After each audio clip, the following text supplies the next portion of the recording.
Le tourisme thaïlandais a la peine au second semestre 2025. Le secteur du tourisme en Thaïlande montre des signes de ralentissement au second semestre 2025, freiné par une reprise lente du marché chinois et la concurrence accrue des destinations voisines. L'Office du tourisme de Thaïlande, TAT, a revu à la baisse ses prévisions d'arrivées internationales, les fixant à 35,5 millions de visiteurs pour 2025, soit un chiffre identique à celui de 2024. Malgré cela, le secteur continue de bénéficier des mesures de relance du tourisme domestique, notamment à travers le programme gouvernemental « Voyage en Thaïlande à moitié prix », qui permet aux résidents thaïlandais de ne payer que 50% de leurs frais de voyage et d'hébergement. Toutefois, le programme a connu un lancement difficile. Erawan ajuste ses objectifs de croissance. Le groupe Erawan a annoncé une révision à la baisse de ses prévisions de croissance pour l'année 2025. La nouvelle estimation de croissance du chiffre d'affaires est de 3 à 5%, contre 6 à 8% auparavant. Le segment des hôtels 5 étoiles et celui des établissements économiques devraient connaître une croissance stable par rapport à l'année précédente, en baisse par rapport aux objectifs initiaux. La branche des hôtels économiques abaisse également ses attentes de croissance, passant de 23% à 20%. Malgré ces révisions, Erawan maintient sa stratégie de diversification, combinant hôtels haut de gamme et établissements économiques sous la marque Hop-In. Le groupe mise aussi sur son expansion à l'international afin de mieux faire face aux fluctuations du marché touristique mondial. La société affirme adopter des stratégies tarifaires dynamiques, viser de nouveaux marchés comme l'Europe, l'Inde et le Moyen-Orient, tout en gardant une gestion rigoureuse des coûts. Parmi ces projets, figure le développement d'un hôtel de gamme moyenne près de la station BTS From Phom à Bangkok, ainsi que la rénovation de l'ensemble de son portefeuille. Minor International reste optimiste grâce à l'Europe et l'Asie. Minor International se montre confiant malgré un contexte économique mondial tendu. Les hôtels européens et asiatiques du groupe enregistrent de bonnes performances à l'approche de la haute saison du second semestre 2025, avec un taux de réservation anticipé déjà élevé. En Europe, la demande reste soutenue, avec une progression plus rapide du segment professionnel par rapport au segment loisirs. Les prévisions indiquent une croissance du chiffre d'affaires à un chiffre pour la seconde moitié de l'année, principalement tirée par la hausse des tarifs moyens. Le revenu par chambre disponible devrait s'accroître au quatrième trimestre. En Espagne et dans les pays du Benelux, les performances sont solides, aussi bien pour les séjours d'agrément que pour les voyages d'affaires. En Italie, la demande reste concentrée sur les déplacements professionnels. Les Maldives enregistrent également une forte demande, notamment dans le segment haut de gamme. En parallèle, les revenus issus de la restauration et des services hôteliers complètent les bons résultats. En Thaïlande, les rénovations achevées avant la haute saison devraient permettre d'augmenter les prix moyens, même si le nombre de touristes étrangers montre des signes de stagnation. Asset World mise sur le tourisme culturel.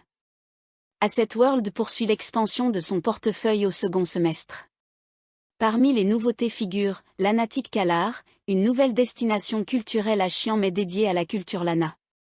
L'entreprise maintient une structure financière solide et une gestion stricte des coûts.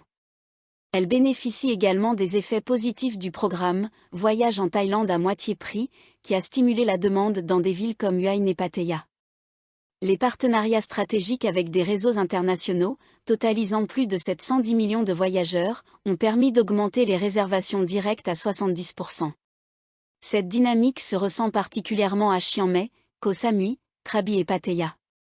Le secteur reste sous pression.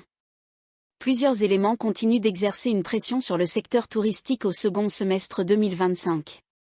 Le rythme lent de la reprise du tourisme chinois. Le conflit frontalier entre la Thaïlande et le Cambodge.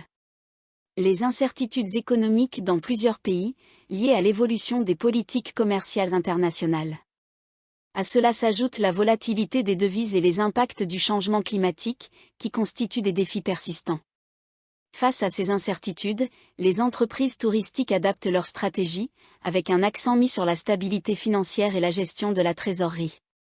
Bien que le contexte mondial reste incertain, les initiatives nationales et les partenariats stratégiques permettent au secteur de résister partiellement aux turbulences internationales. Le tourisme thaïlandais a la peine au second semestre 2025. Le secteur du tourisme en Thaïlande montre des signes de ralentissement au second semestre 2025, freiné par une reprise lente du marché chinois et la concurrence accrue des destinations voisines. L'Office du tourisme de Thaïlande, TAT, a revu à la baisse ses prévisions d'arrivées internationales, les fixant à 35,5 millions de visiteurs pour 2025, soit un chiffre identique à celui de 2024. Malgré cela, le secteur continue de bénéficier des mesures de relance du tourisme domestique, notamment à travers le programme gouvernemental « Voyage en Thaïlande à moitié prix », qui permet aux résidents thaïlandais de ne payer que 50% de leurs frais de voyage et d'hébergement. Toutefois, le programme a connu un lancement difficile. Erawan ajuste ses objectifs de croissance. Le groupe Erawan a annoncé une révision à la baisse de ses prévisions de croissance pour l'année 2025. La nouvelle estimation de croissance du chiffre d'affaires est de 3 à 5%, contre 6 à 8% auparavant. Le segment des hôtels 5 étoiles et celui des établissements économiques devraient connaître une croissance stable par rapport à l'année précédente, en baisse par rapport aux objectifs initiaux. La branche des hôtels économiques abaisse également ses attentes de croissance, passant de 23% à 20%. Malgré ces révisions, Erawan maintient sa stratégie de diversification, combinant hôtels haut de gamme et établissements économiques sous la marque Hop-In.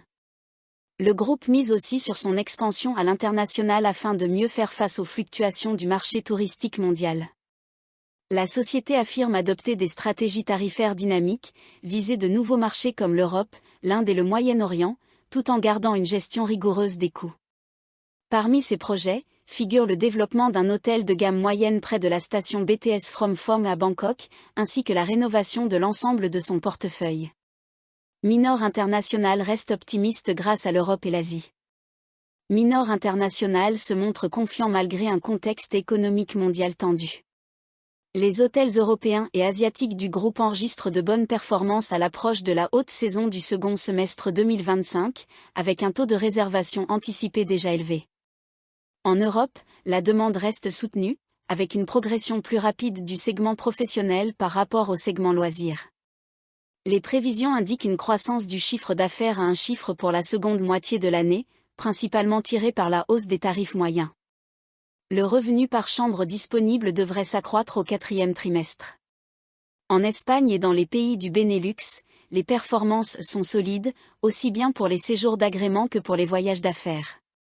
En Italie, la demande reste concentrée sur les déplacements professionnels.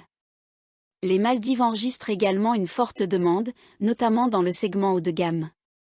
En parallèle, les revenus issus de la restauration et des services hôteliers complètent les bons résultats. En Thaïlande, les rénovations achevées avant la haute saison devraient permettre d'augmenter les prix moyens, même si le nombre de touristes étrangers montre des signes de stagnation. Asset World mise sur le tourisme culturel. Asset World poursuit l'expansion de son portefeuille au second semestre. Parmi les nouveautés figurent l'Anatic Kalar, une nouvelle destination culturelle à Chiang Mai dédiée à la culture lana. L'entreprise maintient une structure financière solide et une gestion stricte des coûts. Elle bénéficie également des effets positifs du programme « Voyage en Thaïlande à moitié prix » qui a stimulé la demande dans des villes comme Hue Ein et Pattaya. Les partenariats stratégiques avec des réseaux internationaux, totalisant plus de 710 millions de voyageurs, ont permis d'augmenter les réservations directes à 70%. Cette dynamique se ressent particulièrement à Chiang Mai, Koh Samui, Krabi et Pattaya. Le secteur reste sous pression. Plusieurs éléments continuent d'exercer une pression sur le secteur touristique au second semestre 2025. Le rythme lent de la reprise du tourisme chinois. Le conflit frontalier entre la Thaïlande et le Cambodge. Les incertitudes économiques dans plusieurs pays, liées à l'évolution des politiques commerciales internationales. À cela s'ajoute la volatilité des devises et les impacts du changement climatique, qui constituent des défis persistants. Face à ces incertitudes, les entreprises touristiques adaptent leur stratégie, avec un accent mis sur la stabilité financière et la gestion de la trésorerie. Bien que le contexte mondial reste incertain, les initiatives nationales et les partenariats stratégiques permettent au secteur de résister partiellement aux turbulences internationales. Des touristes agressent des sauveteurs sur une plage de Phuket. À Phuket, un rappel de sécurité a dégénéré lorsque des touristes ont agressé des sauveteurs après avoir ignoré un drapeau rouge interdisant la baignade. Le lundi 25 août, sur la plage de Nay An, un touriste est entré dans l'eau malgré les avertissements. Un sauveteur thaïlandais s'est approché pour lui rappeler les dangers et l'interdiction de baignade. Le touriste, furieux, a alors fait appel à plusieurs membres de sa famille, qui se sont ensuite attaqués physiquement au maître nageur. Selon un témoin thaïlandais, un des agresseurs a même craché sur le sauveteur avant de passer à l'acte. 2 sauveteurs ont tenté de se défendre face à l'agression, tandis que d'autres membres du groupe prenaient part à l'altercation. Des personnes présentes ont fini par intervenir pour mettre fin à l'incident.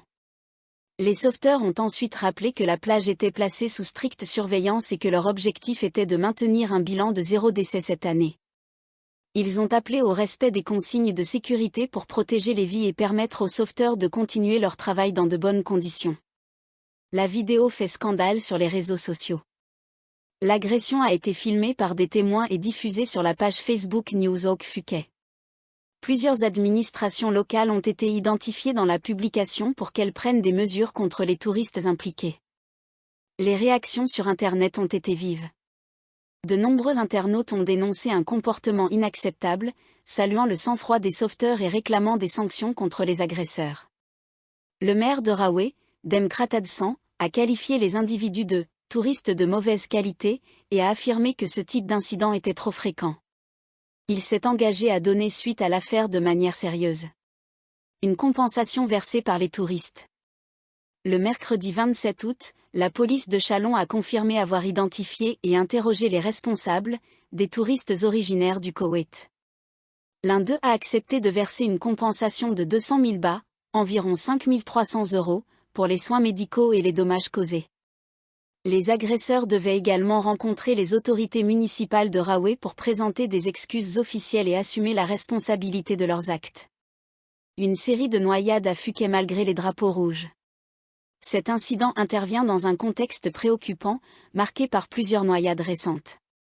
Le 21 août, un touriste russe a réussi à sauver sa compagne mais s'est noyé à son tour, emporté par de fortes vagues. Le même jour, un autre touriste s'est noyé au large de la plage de Kata, tandis qu'un troisième a été secouru mais gravement blessé. Un témoin a indiqué en ligne qu'aucun sauveteur n'était présent et que les secours ont été assurés par les habitants et d'autres baigneurs. Alerte à la prudence pendant la saison des pluies.